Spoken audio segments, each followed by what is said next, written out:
6 মাস পূর্ণ করল বিএনপি সরকার। এই 180 দিনে জনআস্থার পারদ কতটুকু উঠল? সংস্কার, আইন শৃঙ্খলা, জ্বালানি ও অর্থনীতির চাপ সরকার আসলে কতটা সামলাতে পেরেছে?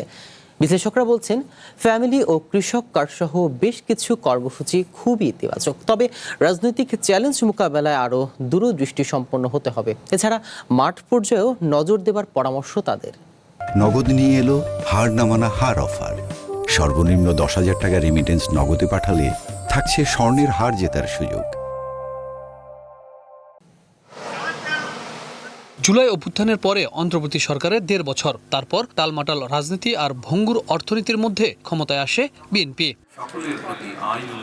দায়িত্ব নেন প্রয়াত প্রধানমন্ত্রী খালেদা জিয়ার ছেলে তারেক রহমান, যার কাঁধে এসে পড়ে জনগণের বিপুল প্রত্যাশার চাপ। শুরুতেই জ্বালানি তেলের সংকট, এরপর গ্যাস, বিদ্যুৎ, একের পর এক ইস্যুতে হিমশিম খাচ্ছে বিএনপি সরকার। অবশ্য নানা চ্যালেঞ্জের মধ্যেও নির্বাচনী ওয়াদা পূরণের অংশ হিসেবে সরকার গঠনের প্রথম মাসেই চালু হয় ফ্যামিলি কার্ড। মসজিদের ইমাম, মুয়াজ্জিন ও অন্য ধর্মীয় নেতাদের সম্মানী ভাতা কার্যক্রম শুরু হয়। কৃষক কার্ডের পাশাপাশি 10,000 টাকা পর্যন্ত কৃষি ঋণ সুদসহ মৌকুব সরকারের আরেকটি গুরুত্বপূর্ণ কর্মসূচি। দেশজুড়ে খাল খনন কর্মসূচি শুরু করাও অন্যতম বড় সাফল্য হিসেবে মনে করে সরকার। সেই সাথে দক্ষিণ পশ্চিমাঞ্চলে কৃষি, পানি ও পরিবেশ সুরক্ষায় পদ্মা ব্যারেজ প্রকল্পের অনুমোদন নতুন সম্ভাবনার ইঙ্গিত দিচ্ছে। পাশাপাশি তিস্তা প্রকল্পেও হাত দিয়েছে বর্তমান সরকার। নির্বাচনের আগে বলেছিলাম, যদিও অন্তর্বর্তী সরকারের আমলে জারি হওয়া বেশ কিছু অধ্যাদেশ বাতিল, সংবিধান সংস্কার পরিষদ গঠন না করা সহ নানা ইস্যুতে সংসদ থেকে বিরোধী দলের ওয়াকআউট আর রাজপথে নানা হুঙ্কারও মোকাবেলা করতে হচ্ছে বিএনপিকে। দলটির সিনিয়র নেতা রুহুল কবির রিজভির দাবি, প্রথম 6 মাসে সরকার অন্তত মানুষের আস্থা অর্জন করতে পেরেছে। তবে কিছু কিছু ক্ষেত্রে এখনো শতভাগ প্রত্যাশা পূরণ সম্ভব হয়নি। Starting was very good. 6 মাস এটা স্টার্টিং পর্ব। এরপরে আমরা দেখব যে যে সমস্ত উদ্যোগগুলো নেওয়া হয়েছে, যে কর্মসূচিগুলো এখন চলছে, সেটা আরও কত দ্রুততার সাথে বাস্তবায়ন হচ্ছে। আরও তো অনেক অঙ্গীকার আছে, নদী নিয়ে আছে, জলবায়ু নিয়ে আছে, ক্লাইমেট চেঞ্জ নিয়ে আছে, নানা বিষয় নিয়ে আছে, আইন শৃঙ্খলা পরিস্থিতি নিয়ে আছে। আপনি বলেছেন আইন শৃঙ্খলা পরিস্থিতি, আমি বলবো যে আইন শৃঙ্খলা পরিস্থিতি এখন যা আছে এর চাইতে উন্নত কখনো ছিল না। বিশ্লেষকরা বলছেন রাজনৈতিক চ্যালেঞ্জ মোকাবেলায় বিএনপিকে আরও দূরদৃষ্টি সম্পন্ন হতে হবে। বিশেষ করে কূটনৈতিক সম্পর্ক উন্নয়নে দিতে হবে বাড়তি নজর। সরকারের পদক্ষেপগুলো ইতিবাচক, কিন্তু ফলাফলটা ইতিবাচক হবে কিনা সেটা এখনো বলার সময় আসে। রাজনৈতিক সংস্কারের জায়গা থেকে আলটিমেটলি এই রাজনৈতিক সংস্কার কতদূর বাস্তবায়িত হবে। কূটনৈতিকভাবেও যে আমরা খুব আউটস্ট্যান্ডিং কিছু করে ফেলতে পারছি 6 মাসে, এরকম কিছু আমার মনে হয়। পলিসিগুলোকে ক্লিয়ার করে ফেলানো উচিত, কি কার সাথে আমি কি পলিসিতে চলবো।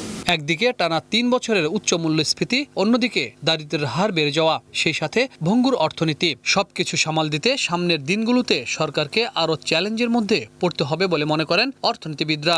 বেশ কিছু পজিটিভ ইতিবাচক মুভ তারা খুব দ্রুত নিয়েছে। বিনিয়োগ বান্ধব করার একটা চেষ্টা করা হয়েছে, কর রেয়াত দেওয়া, এই সমস্ত প্রণোদনা দেওয়া, এগুলো সেটা একটা ভালো পদক্ষেপ। সৃজনশীল অর্থনীতিটাকে কিভাবে আরো উৎসাহিত করা যায়, সেখান থেকে আরো আয় করা যায়, এটার জন্য কিন্তু তারা ফান্ড রেখেছে। ধর্ষণ, হত্যা, চাঁদাবাজি সহ নানা ঘটনায় আইন শৃঙ্খলা পরিস্থিতির অবনতিও সরকারকে সমালোচিত করেছে। তাছাড়া প্রথম 6 মাসে বিএনপি সরকারের জন্য বড় অস্বস্তি তৈরি করে হাম ও হামের উপসর্গে 900-র বেশি শিশুর মৃত্যু, যার জন্য অন্তর্বর্তী সরকারের টিকাদান কর্মসূচির গাফলতিকে দায়ী করা হলেও সেই ভারও বহন করতে হচ্ছে বিএনপিকে। এত কিছুর পরেও প্রধানমন্ত্রীর মালয়েশিয়া ও চায়না সফরকে ইতিবাচক হিসেবে মনে করছেন বিশ্লেষকরা। সেই সাথে ভারতের সঙ্গে অম্লমধুর সম্পর্ক শেষ পর্যন্ত কোন দিকে গড়ায় তার উপরেই ভবিষ্যৎ রাজনীতির অনেক কিছু নির্ভর করবে বলে মনে করছেন বিশেষজ্ঞরা। শিক্ষা, স্বাস্থ্য, সামাজিক নিরাপত্তা, এবারে বাজেটে সরকার এই খাতগুলোতে অনেকটাই গুরুত্ব দিয়েছে। যদিও সরকারের 6 মাসে এই খাতগুলোতে বড় ধরনের কোনো পরিবর্তন আসেনি, তারপরও নারীদের স্বাবলম্বী করতে দেওয়া হয়েছে ফ্যামিলি কার্ড, আর কৃষি উৎপাদন ধরে রাখতে দেওয়া হয়েছে কৃষি কার্ড এবং মৌকুব করা হয়েছে কৃষি ঋণ। সংশ্লিষ্টরা বলছেন যদি নির্বাচনী ইশতেহার এবং বিএনপির 31 দফা বাস্তবায়ন করতে হয়, তাহলে অনিয়ম এবং দুর্নীতি রোধ করতে হবে। পাশাপাশি মাঠ পর্যায়ের যে প্রশাসনিক দুর্বলতা, সেই দুর্বলতা কাটিয়ে উঠে দক্ষ জনবল গড়ে তুলতে হবে। Habib Rahman, one news, Dhaka.